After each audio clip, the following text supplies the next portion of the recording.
야구야구 김영준입니다. 프레디 프리먼의 다저스행이 확정되자 유명 메이저리그 기자인 제프 파사는 다음과 같은 글을 올립니다.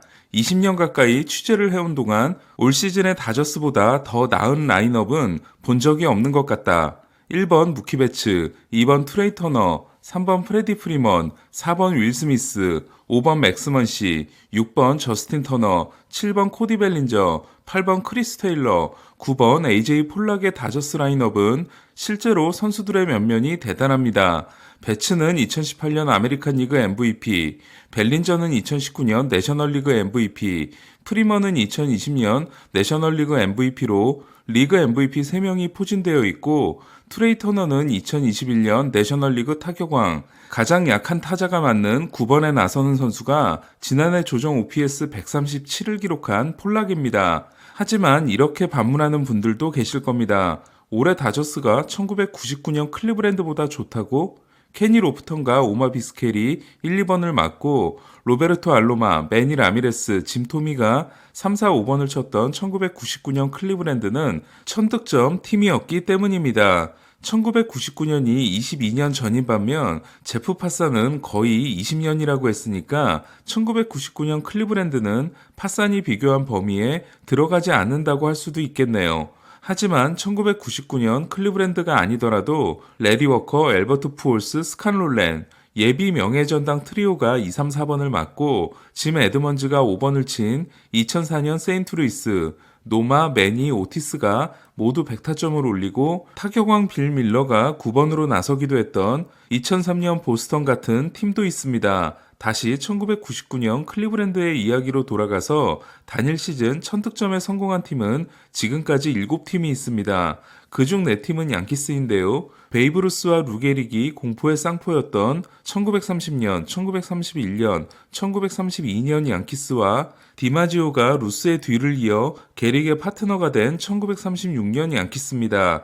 그리고 게릭이 46홈런 185타점, 루스가 46홈런 162타점을 기록한 1931년 양키스가 1067득점으로 역대 최다 득점 팀입니다.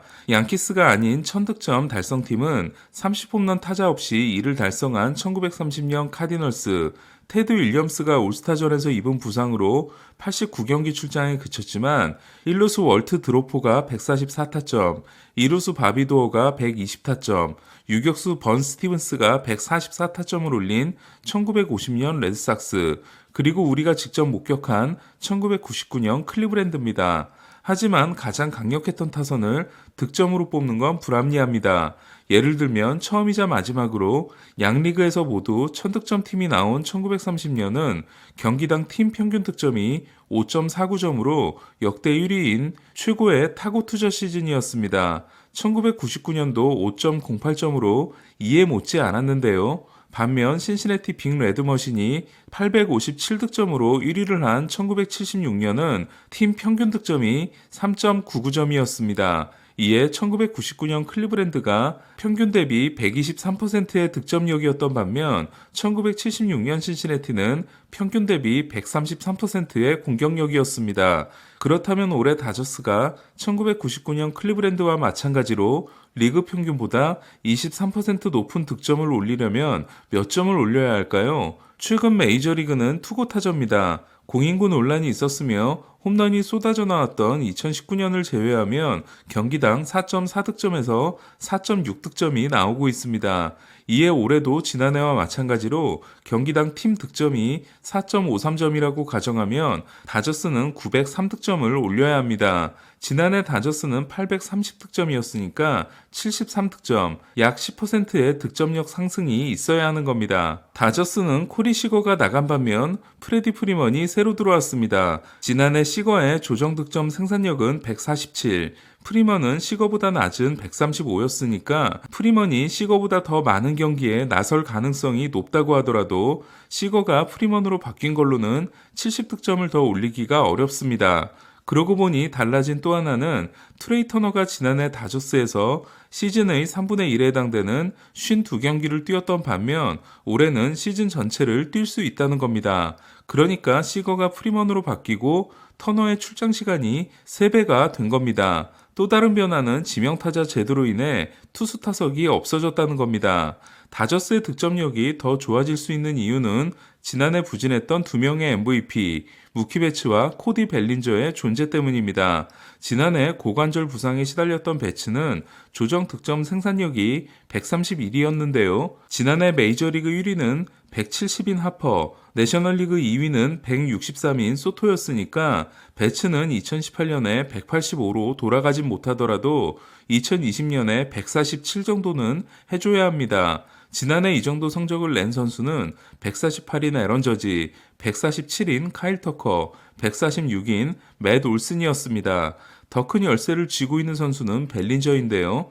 벨린저는 2019년 MVP 시즌이 161이었지만 2020년 113에 이어 지난해에는 48로 300타석 이상 출전 선수 중 35를 기록한 제키 브래들리 주니어와 40을 기록한 오스틴 헤지스 다음으로 나빴습니다. 이에 벨린저도 161은 아니더라도 루키 시즌인 138 정도는 찍어줘야 하는데요. 지난해 138을 기록한 선수는 요르단 알바레스와 폴 골드슈미트였습니다. 만약 다저스 타선에 베츠와 벨린저를 지우고 올슨과 저지를 집어넣어 볼까요? 1번 트레이 터너, 2번 프레디 프리먼, 3번 에런 저지, 4번 맷 올슨, 5번 맥스먼 씨, 6번 윌 스미스, 7번 저스틴 터너, 8번 크리스 테일러, 9번 AJ 폴락으로 어떻습니까? 느낌이 확 달라지게 되죠? 정말로 이런 타선이라면 파산의 말에 동의하지 않는 사람은 없을 겁니다. 이에 파산의 말이 진짜가 되려면 나머지 선수들이 작년과 같아야 한다는 전제하에 베츠와 벨린저가 살아나야 합니다. 근데 이 라인업을 적어놓고 보니 폴락이 9번 타자인 건 너무하긴 합니다. 앞서 그 시즌의 상황을 반영해야 하기 때문에 최강 공격력의 팀을 득점으로 뽑는 건 무리가 있다는 말씀을 드렸는데요. 또한 휴미더를 쓰기 전에 콜로라도와 펜스 조정 전에 샌프란시스코처럼 구장의 차이도 영향을 미칠 수 있습니다. 이에 가장 공평하다고 할 수 있는 조정 득점 생산력으로 보면